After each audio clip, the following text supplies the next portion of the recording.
Bonjour à tous. Alors, tout d'abord, je voulais remercier tous les nouveaux abonnés. Merci beaucoup.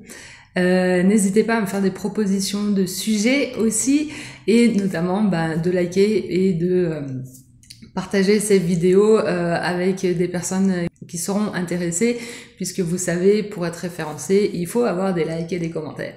J'enchaîne sur le sujet du jour, qui est je ne crois plus à l'invisible.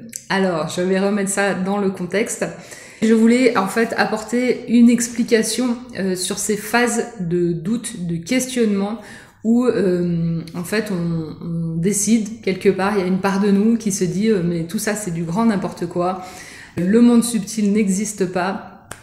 Et voilà, du coup, on s'en met à rejeter, critiquer toutes les expériences qu'on a pu avoir aussi, et puis surtout tout ce que l'on entend sur ce sujet.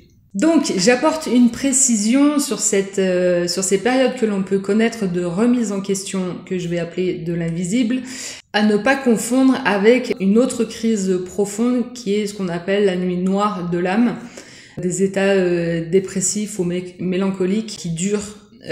Donc ça, c'est deux choses différentes.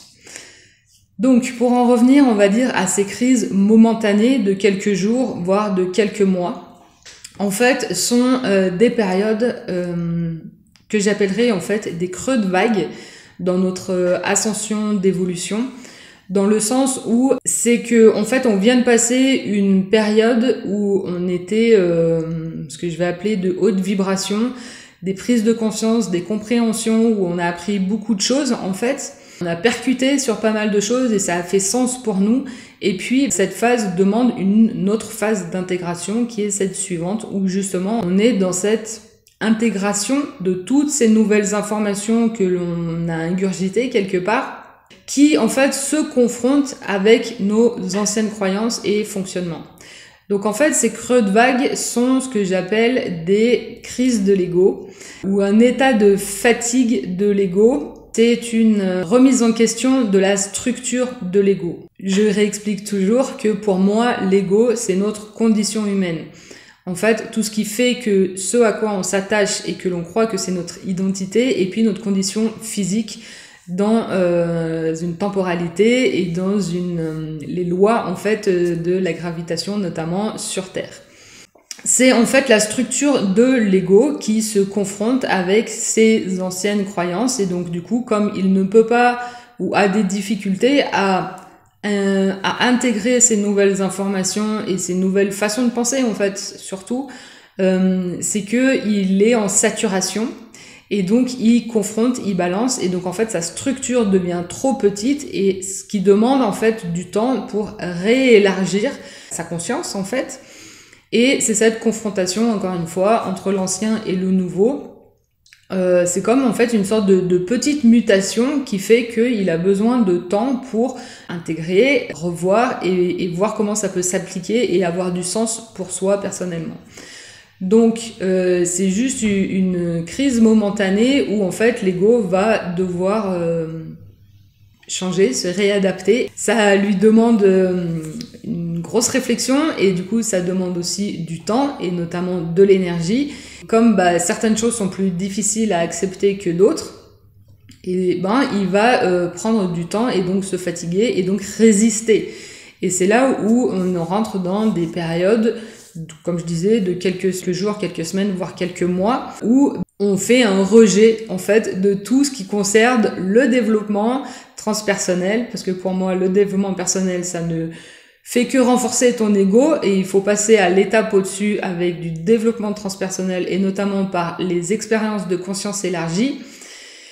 Et donc, en fait, on est dans dans ce rejet, qu'on en a ras-le-bol, on ne veut plus rien entendre, voire même à re-questionner et à tout foutre en l'air, on va dire. Et c'est pour ça qu'il faut juste laisser passer. Faut juste accepter cet état-là, se dire que ça n'est que momentané et que ça va passer, et donc s'accorder du temps. Exemple, ça doit faire bien... je sais pas, pratiquement 6 mois que j'ai pas touché un bouquin de de spiritualité, de tout ce que tu veux concernant, on va dire, le monde subtil en général, et encore moins de conférences. Et donc du coup, j'ai eu besoin en fait de ce temps de faire silence en fait, parce que ça fait là plus de 7 ans que j'ingurgite des formations et autres informations, qui fait que là, même toute cette année en fait, ça a été ça pour moi, ça a été de faire du silence dans ma tête et à l'extérieur autour de moi, donc pas de télé, pas de radio, rien, pas de communication ni de médias généraux, pour justement en fait enclencher et remettre, on va dire, à niveau tout mon système pour voir ce que mes envies, mes projets peuvent s'adapter et comment je pourrais transmettre ça à ma manière, avec tout ce qui fait sens et tout ce qui est ma vérité en fait. Et pour ça me demande du temps, parce que j'ai pas envie de répliquer quelque chose qui existe déjà. Pour moi, c'est un non-sens. Même si j'y mets ma patte, j'en vois pas trop l'intérêt.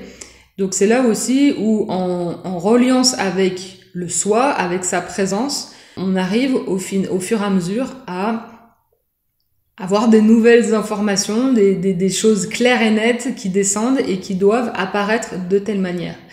Mais ça, faut-il encore être à l'écoute, dans le silence, de ces informations subtiles qui nous parviennent, qui sont là constamment, mais c'est comment nous mettons à disposition en réception, et donc principe féminin dans l'absolu, de ces informations. Pour résumer, juste une petite crise de l'ego qui veut juste se remettre à niveau, qui demande une mutation, et donc pour grandir encore et s'élargir en fait, accepter, il n'y a que ça à faire, accueillir, se reposer, prendre du temps et se focaliser sur faire des choses dont on a envie, qui nous font plaisir, et tout le reste passera après, si c'est possible. Donc voilà, et ben écoutez, n'hésite pas à liker cette vidéo si elle t'a plu, histoire que ma chaîne soit référencée de mieux en mieux. Dites-moi si ça vous parle ou pas, et puis on se dit à très bientôt.